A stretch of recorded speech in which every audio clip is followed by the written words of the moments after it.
السلام علیکم دوستوں، میں ہوں آپ کا ہوسٹ محمد رامش اور آپ دیکھ رہے ہیں ہمارا یوٹیوب چینل۔ جو دوست ہمارے چینل پر نئے آئے ہیں ان سے گزارش ہے کہ ہمارے چینل کو سبسکرائب کریں، ویڈیو اچھی لگے تو لائک کریں۔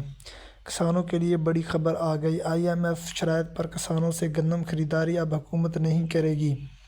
حکومت صرف اسٹریٹجک خواہش کے لیے گندم کے اجزاء کو کنٹرول کرے گی۔ گندم کی اسٹوریج اور کوریج اخراجات حکومت برداشت کرے گی۔ حکومت نے 20 کمپنیوں کو پری کوالیفائی کر لیا، جلد فائنانس بلڈنگ ہوگی۔ ضروری اعلان یہ بھی ہے کہ حکومت پنجاب کی طرف سے گندم کے کاشتکاروں کے لیے خصوصی اعلان جامع۔ کاشتکاران کو آگاہ کیا جاتا ہے کہ گندم کی قیمت 3900 روپے فی من مقرر کی گئی ہے۔ کاشتکاران اپنے استعمال کے لیے 20 من تک رکھ سکتے ہیں، باقی پیداوار محکمہ فوڈ اور پنجاب سیڈ کارپوریشن پر دیں گے۔ گندم کی کسی آڑھتی کو یا بیرونی ضلع بھیجنے والے کاشتکاروں کے خلاف قانونی کارروائی ہو سکتی ہے۔